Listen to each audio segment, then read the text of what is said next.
everyone, Stephanie here from Mag. I'm here to talk to you about the pros and cons of the following 6 multiliners. These are the most commonly used multiliners by artists, or they're the ones that you tend to hear a little bit more chatter about. So let's dive in, shall we? Alright, so we're going to be starting off with the Sakura Pigma Micron pen. This is the most commonly used multiliner out there, and so it's going to be the one that you're going to be finding a lot more of. There's a really good reason why this one is commonly used, specifically because it has archival ink, it's a 100% permanent, it has pretty durable nibs. They come in a wide range of sizes from 0.05 all the way to 0.8. It also comes in a handy brush tip. The nice thing about the archival quality and the permanent is the fact that you can use it in mixed media projects. So you can use it with watercolors, inks, acrylics, pencil crayons, graphite, or just on its own. Its only downside is the fact that aesthetically, it's not a very pleasing pen to the eye. But don't judge a book by its cover, because this one has a lot to offer for multiliner. Up next, we're going to be talking about the Faber-Castell Pitt Artist Pen. Now this one comes in a variety of sizes, which is extra small, small, medium, and brush tip. It doesn't come in as many sizes as the Micron and some of the other multiliners.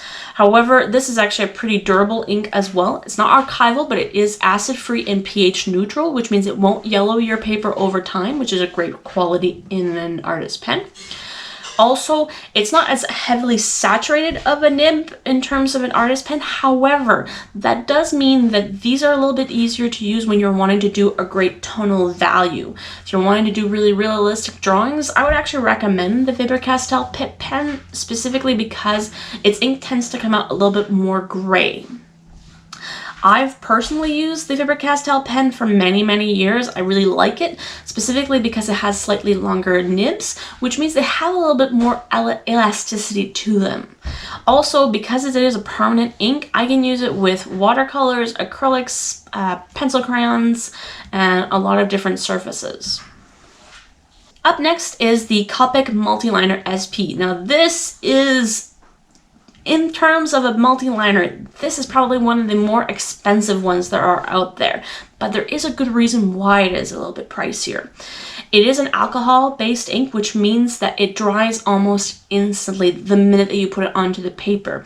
Even the Micron and the Faber-Castell Pitt pens do have a slightly longer drying time compared to this one. So the advantage is the minute that you write it on, it's non-smudge. So that's actually a really great quality to it. It also comes in a slightly wider range of sizes than the Micron or the Faber-Castell, which this one comes in a 0.035 all the way up to 0.8 and a brush tip as well. The downside to the 0.035 nib, which is the only nib size that it really has different from the Micron, is it's a really delicate nib. So if you're going to buy the 0.035, I would suggest that you actually purchase additional nibs, which I think I've forgotten to tell you about. Oh yeah, replaceable nibs. So these guys actually pop out and you can replace the nibs. You can also refill the pen, which makes it probably the longest lasting multiliner you will ever purchase. What also makes it long lasting is it has an aluminum casing to it. So again, if you're gonna buy some of the tips, some of the smaller tips, buy replaceable ones, just because they do tend to break a little bit easier. They're not as durable, the nibs, as some of the other multiliners, but that's because they come in much smaller sizes than all of the other multiliners actually. The next one we're going to be talking about is the Staedtler Permanent Lumicolor pen. Now this one technically is not a multiliner, however, there is a very good reason why I include it in this video. I include it into this video because when it comes to harder surfaces, this is definitely the more versatile pen that you're going to be wanting to use as a multiliner. The reason for that is because it has a highly saturated nib, which means that on paper it would bleed through, but on harder surfaces like wood, which tend to absorb a lot of the ink, this one will still stay that nice rich black color. The durable nib also means that even if there's slight pieces of wood on your surface, this one can withstand that. Also, it works really great on slick surfaces like metal and glass. It's not 100% permanent on metal, and glass because they're non-porous surfaces, but it will last a whole lot longer than some of the other pens.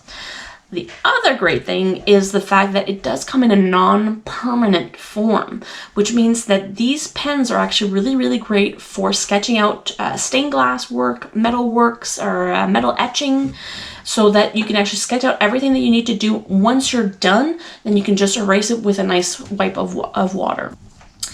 Up next is the Staedtler Pigment Liner. This is the official multi-liner for Staedtler.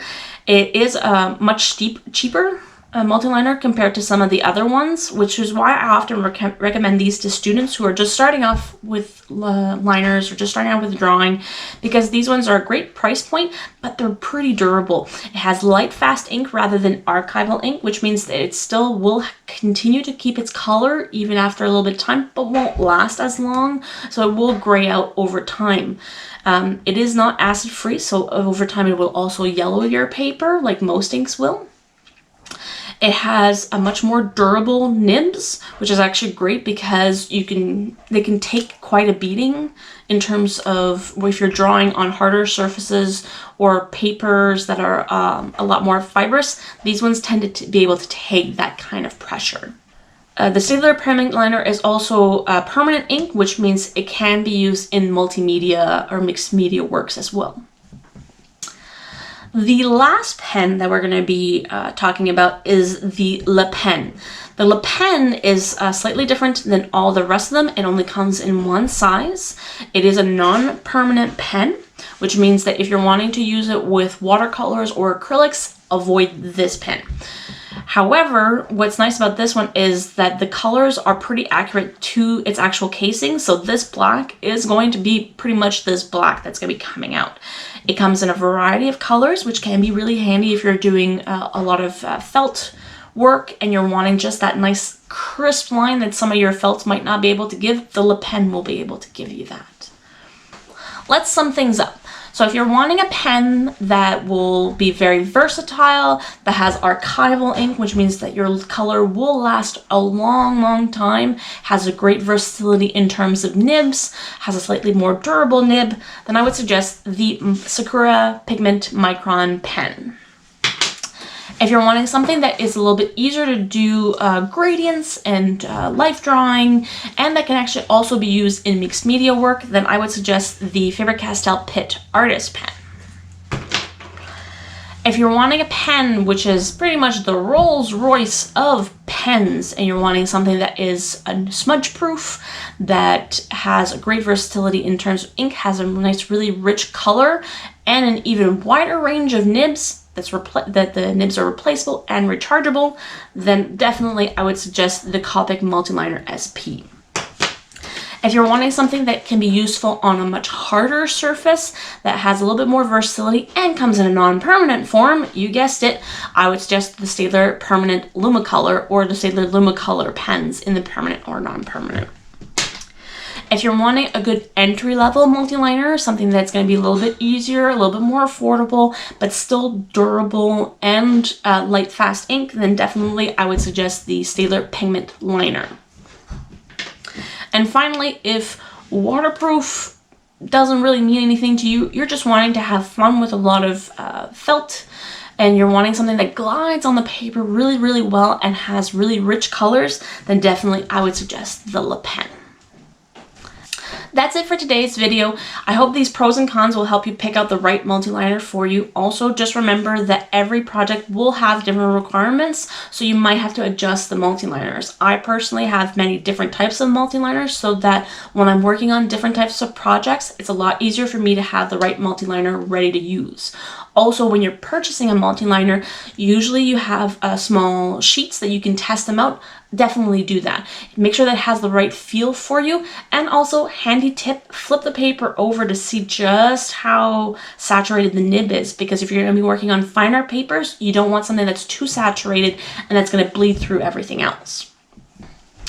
Thanks for watching. If you like this video, please like and subscribe. Also, press the little bell so when the next video comes up, you'll be notified right away.